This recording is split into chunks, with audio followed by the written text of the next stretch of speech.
Well, I was feeling a lot of tightness in my back this morning. Um, I felt it mostly when I really got in there and started warming up, and I was like, "Oh wow!" Um, so, kind of was amazed that I was able to go as hard as I did. So, pretty happy about that.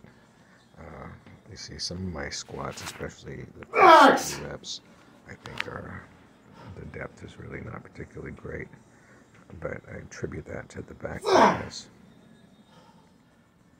And I'm trying not to go too far forward again, because I'm doing a high bar squat. I don't want to pitch forward, being able to support the weight. I did still manage to get 12 reps with 130, which is 5 pounds more than last time. And I did 11 reps with 85, which is down from the 12 reps that I did after deadlifts the previous time. But of course, it's kind of apples and oranges between doing them after squats or after deadlifts.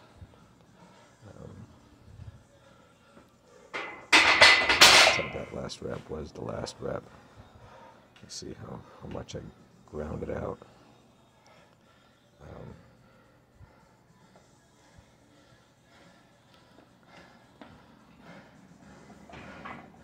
was ready with the weights down there to change over to my front squats.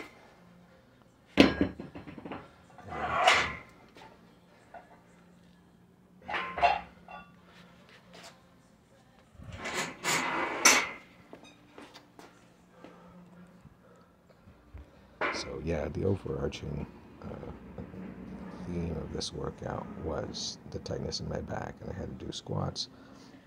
I didn't experience it as much on the front squats because I don't put as much stress on the back. That's one of the things I like about them. I'm not doing as much weight, but I'm still getting very significant stress on the quads. And of course, also, I felt it quite a bit on my rows. But I think I did okay on the rows too. And we'll get to that later. So, alright. So, let's keep going here. So I'm setting up my 85 pounds here on my front squats. Wow. The whole time I'm just trying to catch my breath. Just breathing in, but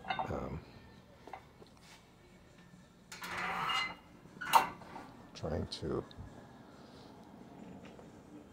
recover as much as possible from my back squats, because those were quite exhausting, and doing 12 to 15 reps is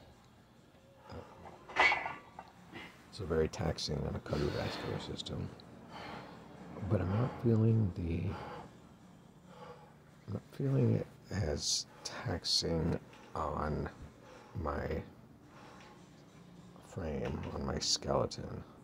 Of course, I have a very light frame, and when I go really heavy on squats, when I'm getting up there and trying to do 175 pounds or something like that, and maybe I only get 5 reps, and I may not feel it as much in the quads, but I feel it a lot in the like on my frame, and oftentimes on my lower back, trying to stabilize that weight.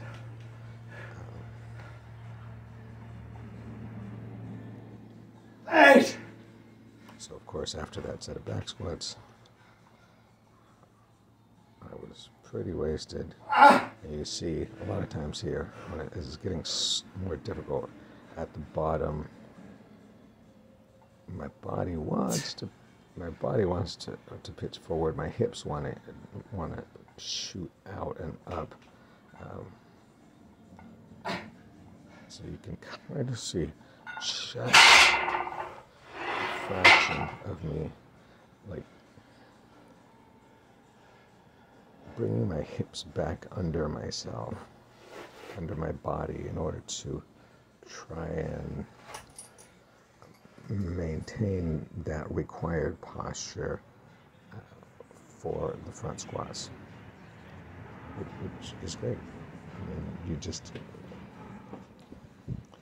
can't do them wrong. I mean, you can, I suppose, but you're going to lose control of the bar if you try to do front squats like a back squat. And then, this is probably my best exercise today, my dips. I went from 8 reps last time to 10 this time. My form felt good.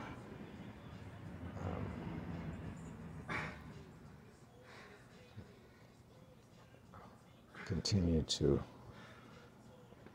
really focus on keeping those elbows back,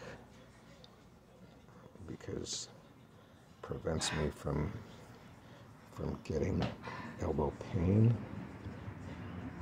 And I want to be able to continue to do dips because I think they're such a great exercise. And then do a few negatives. Slow, slow, slow, slow, slow, slow. And then I lose it.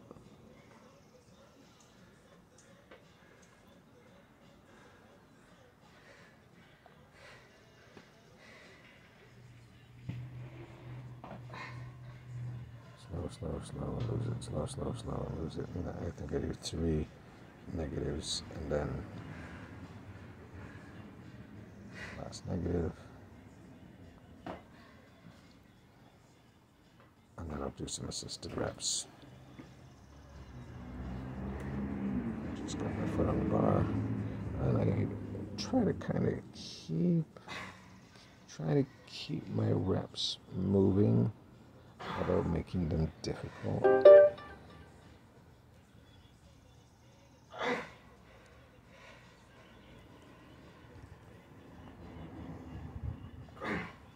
Getting 5.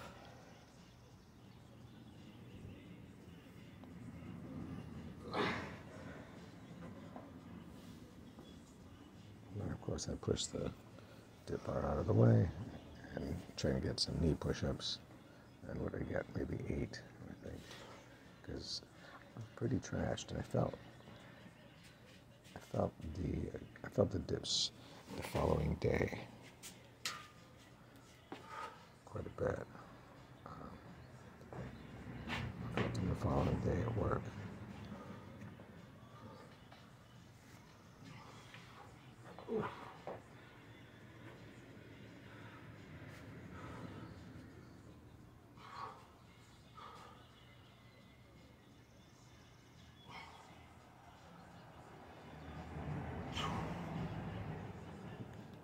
Looks really easy when I'm already so fatigued in the chest, shoulders, and arms.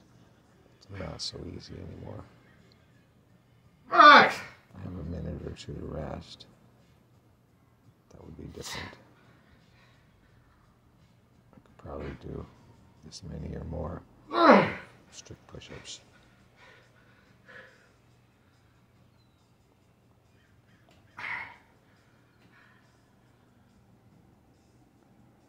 But anyways, there it is.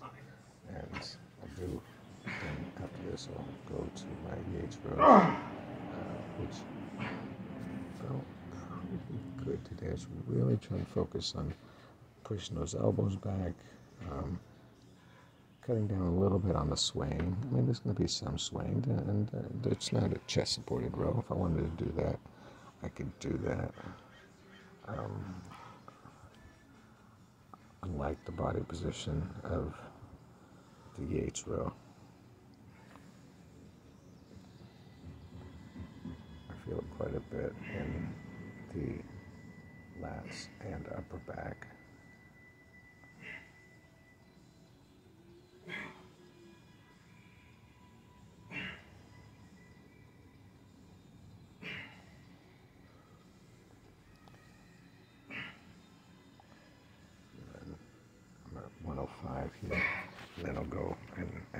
change to 95 pounds.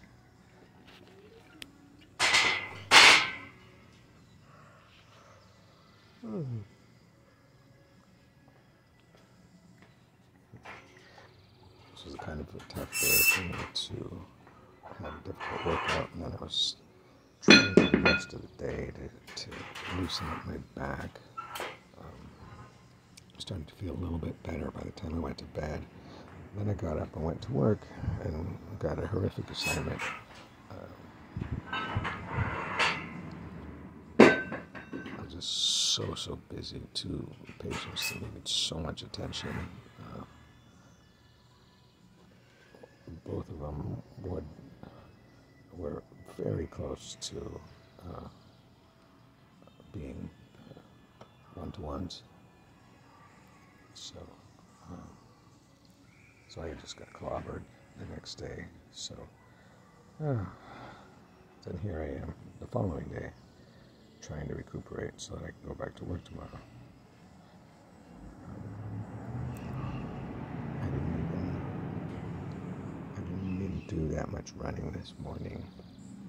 I went out and did a 6-miler, but I did kind of like a little run and stop and walk, a little run, some walk, a little run, some walk. And because I felt almost sick, and I felt my legs felt weak, my lungs felt like they were burning. It wasn't that hot when I was out there. It got hot later. But, you know, I had to listen to my body. I know my body still needs to recuperate. Try and get a good night's sleep tonight before I go back to work tomorrow. And definitely drive to work tomorrow.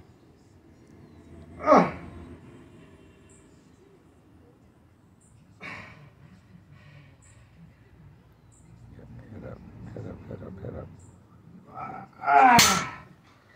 Okay.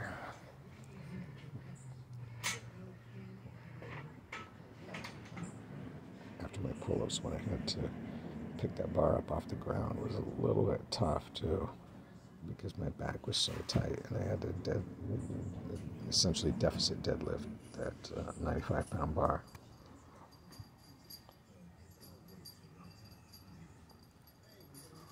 The back is feeling better. Alright, so I did something a little bit different here, because it was like, okay, I know I'm already weaker for doing my pull-ups. So last time, I think with the purple band, I only got like 4.5 reps. So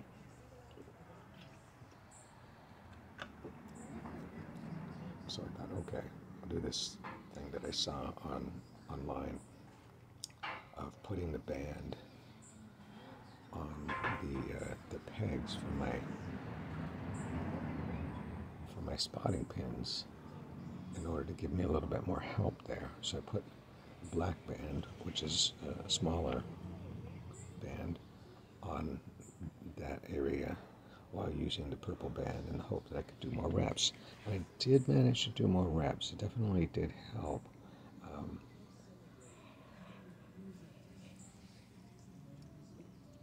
But the tension wasn't great. A lot more tension at the bottom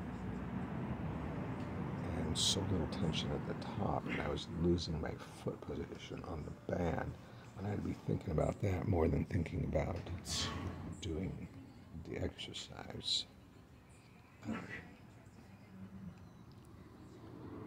Whereas there's a little bit more, when I do it the way that I have the purple band and I'm hanging, I put my foot in there, there's a little bit more tension at the bottom, there's more stretch, but it's still kind of a smooth resistance curve. And once my foot is in, it's in. I don't have to worry about that. So you see, I had to kind of like switch it and get my footing back and stuff like that. And then I put my other foot there to kind of try and hold myself onto the black band. So it's really not ideal.